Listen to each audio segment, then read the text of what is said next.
በመጨረሻም እንግዲህ ሜርሲ ህፃኗን ወይም ደግሞ ዳኒ የተባለችውን እንግዲህ ወደ እንግድነት ከመጣችም በኋላ ወደዛ ቤት ወርውራ ገፍትራ እንዲሁም ደግሞ በመስኮትም እንግዲህ በግቢ በር ወርውራ ወደ ታች ጠላታለች። ነገር ግን ሜርሲ ለምን ይህንን ነገር ማድረግ ፈለገች?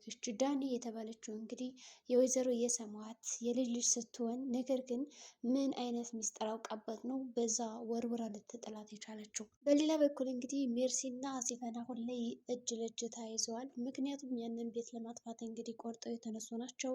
ሲፈን በወቅቱ ያንን ቪዲዮ ስታሳያት እንግዲህ ምንም ድንጋጤ አላስነቃችም፣ እንዲሁም ደግሞ አላሳያችሁም ማለት ነው። እኔ ማን ነኝ የሚለውን ለምን መጠየቅ ፈለግሽ? ወይስ ደግሞ ቀድሜ ስለገደልኳት ተናደሽ ነው? ምንድን ነው የጥያቄ ከኔ ማንነት ጋር ምን ያገናኘዋልና ነው መልስሽ የምትጠይቅኝ? በማለት እንግዲህ ሜርሲን ነግራትም ነበረ። ሜርሲም እንግዲህ ለእኔ ሁለቱም መልስ ናቸው፣ ለምንና ማንሽ የሚለውን የመመለስ ግዴታ አለብሽ በማለት እንግዲህ ጠይቃታለች። በሌላ በኩል እንግዲህ ዳኒ የምትባለው እንግዲህ ከሴቶቹ መካከል እንግዲህ በጣም የወደደቻት ቤሊን ነው። በእርግጥም ቤሊን እንግዲህ ከአምነን ጋር እንድትቀራረብ እየመከረችው እንዲሁም ደግሞ ወንድም እያለች አብረው እንዲጫወቱና እንዲያወሩ ስተጋብዘውም አይተናል። ህፃኗ እንግዲህ ሁለቶችን በአንድ ለማጣመር እየሞከረችም ነበረ። ነገር ግን ጀሪ አሁን ላይ እርጉዝ ነች። በዚህም ቅስፈት እንግዲህ አቶ አምነንን ጮክ ብላ ለምንድን ነው የማትንከባከበኝ? አሁን እኔ ያንተ ሚስት ስለሆንኩ ግዴታ ነው እኔ መንከባከብ፣ በዛ ላይ ደግሞ ያንተ ልጅ በወዴ ተሸክም ያለው በማለት እንግዲህ ነግረውም ነበረ። አቶ አምነን እንግዲህ ይህንን ንግግሯን ሲሰማ በጥፊ ያቃጥሏታል። ምክንያቱም የወለደችኝ እናቴ እንደዚህ እንኳን ተናግራኝ አታውቅም፣ እንኳን አንቺ ትናንት መተሽ ይህንን ቃል ልትናገሪኝ ከኔ ፊት ለፊት ቆመሽ በማለት እንግዲህ በጥፊ አጠናግሯታል ማለት ነው። በእርግጥም አንዳንድ ጊዜ እንግዲህ እናቶቻችን የብዙ ጸባያችን ችለው ሊኖሩ ሊያሳድጉንም ይችላሉ። ነገር ግን ደግሞ ሚስት ትቀበላለች ማለት አይደለም እንግዲህ ሁሉ ጸባይ። ሆኖም አምነን እንደ እናቴ ትሆናለች ብሎ ነበር ያሰባት፣ ግን እንደዛ ልትሆን አልቻለችም። በሌላ በኩል እንግዲህ አሁን ላይ ጀሪ ህፃን ልጅ ሊመጣ ስለሆነ እኔና ባለቤቴ ትልቅ ፕሮግራም ማዘጋጀት አለብን ብለን እንግዲህ ከባለቤቴ ጋር ተማክሬያለሁ ብላ ለሲፈን ታማከራታለች። ሲፈንም እንግዲህ በጣም አሪፍ ነው፣ ሌላ ሁለተኛ እድል አለ ማለት ነው፣ ከዚህ ቤት አንድ ሰው የማስወግድ ይሆናል ልክ እንደ ወይዘሮ ሰማል እያለች ነው እንግዲህ አሁን ቀጣይ የምትወስደው እርምጃ ወይም ደግሞ ማስወገድ የፈለገችው ከመንገዷ ማንን ሊሆን ይችላል? በእርግጥም አሁን ላይ ሜርሲ ያንን ቪዲዮ ብታሳያትም ምንም አይነት ፍራቻም ሆነ ምንም ነገር አልተሰማትም። ከእናቴ ሞት ጀርባ ያሉትን እያንዳንዱ የተሳተፉትን አስወግዳቸዋለሁ ብላን የምታስበው እጃቸው ያለበትን በሙሉ ጨፍጭፋ ገላ ማስወገድ ትፈልጋለች እና መበቀል የምትፈልገው። በወቅቱም እንግዲህ ማነሽ ብላ ስትጠይቃት እኔ የደፍኒ ልጅ ነኝ፣ ከዚህ ቤት የነበረችው ሰራተኛ፣ እናንተ ገላችሁ ያስወጣችኋት በማለት እንግዲህ ተናግራም ነበረ። ሜርሲ ይህንን ነገር ስትሰማ እንዴት ከመቼው አደግሽ በማለት ጠይቃታለች። እሷም እንግዲህ እኔ እኮ ተረግሜ አይደለም ያደግኩት፣ ቀንጭሮ የሚያድገው እንግዲህ የተረገመ ልጅ ነው በማለት እንግዲህ መልሳም ነበረ። እናም እንግዲህ ወይዘሮ ሜርሲ በጣም ፈርታ ነበረ። በጣም በንዴት ነበር የምትመልስላት ጥያቄዎቿን በሙሉ። ስለዚህ ቀጣይ ሀደፍ ወይም ደግሞ ቀጣይ ተረኛ እኔ ሳልሆን ከሜርሲ ፊት ለፊት እንዲሁም ደግሞ ከሲፈን ፊት ባመልጥ ይሻለኛል በማለት እንግዲህ ሜርሲ እንደምንም ብላ ከሲፈን መኝታ ክፍል ወጣለች ማለት ነው። ከወጣችም በኋላ እንግዲህ ታዲያ ለእኔ ከማሳየት ይልቅ ይህንን ቪዲዮ ለምን ወደ ፖሊስ ጣቢያ አልወሰድሽም?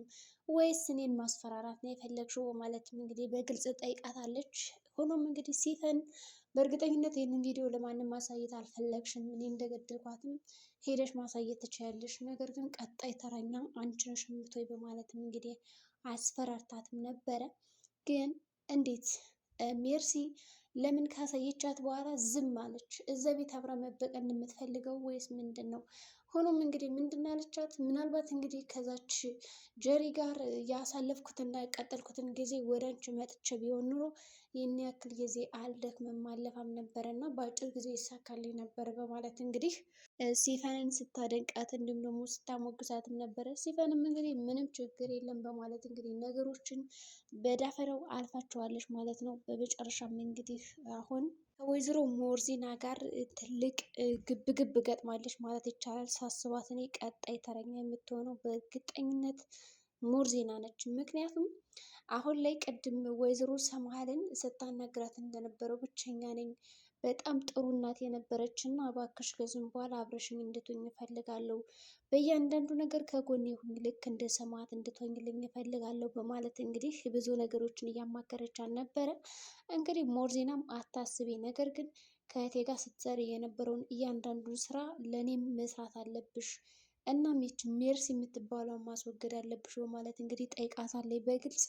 ነገር ግን እንዴት አድርጋ እንደምትገላት አሁን ላይ እያሰበች ነው። በእርግጥም ይችን ሜርሲን በመጨረሻ ነው እንግዲህ መግደል የፈለገችው፣ አሁን ሳይሆን በመጨረሻ እንደምንም አድርጋ እንግዲህ እንደምታስወግድ እርግጥ ነው። ግን አሁን ላይ እሷ ተረኛ አይደለችም በማለት እንግዲህ ነገሩን ቀለል አድርጋ እያየችው ነው። አቶ አምነን ዛሬም ቢሆን እንግዲህ ከሀዘኑ ለመውጣት እያገገመ እንዲሁም ደግሞ እየተሻለ ይገኛል። እንግዲህ በተለይ ደግሞ ህፃኗ ከመጣችን በኋላ የተወሰነ ጊዜ እንግዲህ በጣም ብዙ ነገሮችን እያደረገ ይገኛል። እናም እንግዲህ እሱ ያደረገው ነገር ምንድን ነው? ከልጅቷ ጋር ለመሳሰቅ እና ከቤሊን ጋር አብረው እንግዲህ ለመጫወት እንድጋብዟታል ማለት ነው። ቤሊንም እንግዲህ ወዳታል ልጅቷን። ሁለቶች ተስማምቶ ነበር። ሆኖም እንግዲህ ወይዘሮ ሞርዜና ልጅቷን መመለስ አለባት ወደ ትምህርት ቤት በማለት እንግዲህ ተናግራለች ማለት ነው። እንግዲህ ወደ ትምህርት ቤት ከመሄዷ በፊት ሜርሲ ያው ሸኝታታለች። በእርግጥ ሜርሲ በዛ ግቢ የወረወረቻት ለምን ይመስላችኋል?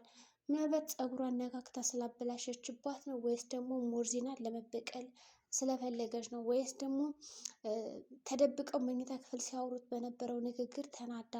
ምክንያቱም ሞርዜና ከዚህ በኋላ ልክ እንደ እናቴ እኔ ከዚህ በኋላ እናት ነኝ እንጂ አክስቴ ብለን እንድጠራኝ አልፈልግም በማለት እንግዲህ አምነን ስታናግረውም ነበረ። ታዲያ ሜርሲ ይህንን ነገር ሰምታለች።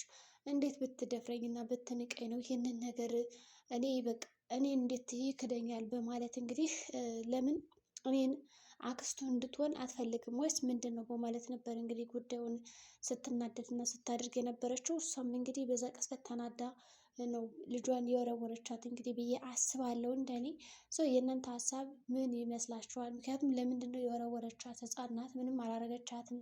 ወይስ ደግሞ መጫወቻውን ነው የወረወረችው? ልጅቷን አታላ ነው አታላ ወደዛ የወሰደቻት። ሆኖም እንግዲህ ዛህራም ተረት ተረት ስትረዳ ነበረ። በጣም ደስ የሚል አንድ ታማኝ ገበሬ እና የውሻ ነገሮችን ነግራታለች ማለት ነው። በዛ ቅጽበትም እንግዲህ ልጅቷ ተመስጣ አዳምጣ ነበር እንግዲህ ወጣችው። እናም ተገርማም ነበረ በታሪኩ። ቤሊንም ብትሆን አሁን ላይ አቶ አምነንን ቀረብ እያለችው ትገኛለች። እንዲሁም ደግሞ አምነን ራሱ በጣም እየተጸጸተ ነው ያለ። እኔ የመረጥኩልን እና የፈቀድኩልን ልጅ ብታገባ ውጤታማ ትሆናለህ፣ ስኬታማ ትሆናለህ። በዛ ላይ ደግሞ የምትወዳቸው ልጆች ይኖሩሃል። ስለዚህ እኔ የምመርጥልህ ሚስት ብታገባ ነበረ። እኔ አንተ ተደስተህ ማየት ያስደስተኛል በማለት እንግዲህ እናቱ ስታወራው የነበረውን ከዚህ በፊት እያስታወሰ ሲያነሳ እንዲሁም ደግሞ አንዳንድ ነገሮችን ሲያደርግ ነበር። ይሄ ነገር በጣም አሪፍ ነው። ምክንያቱም ያስታወሰው ነው ያለ ሰው አሁን ከጀሪ ያለው ልጅ ባይቀበለውም ግን ከቤሊም ቢሆን ብሎ ይመኝ ነበረ። ጀሪም እንግዲህ በጥፊ ከተመታሽ በኋላ ወዲያውኑ ይቅርታ ነው ያደረገችለት። ምክንያቱም ሀብትና ንብረት ብላ ስለገባች እዛ ቤት አላማውን ማሳካት አለባት እንጂ በትንሽ ነገር እምቢ ብላ ወይም ደግሞ ተቆጥታ ነገሮችን ማስቀየት አትፈልግም። ቀጣይ የሲፈን ተራ ማንን ልትገል ትችላለች? መቼም ከዛ ውስጥ ካሉት መካከል ነው ወይስ ደግሞ ይች ህፃን የዛች ሜርሲ እቅድ ነው? ትሆን እንዴት ተረኛው?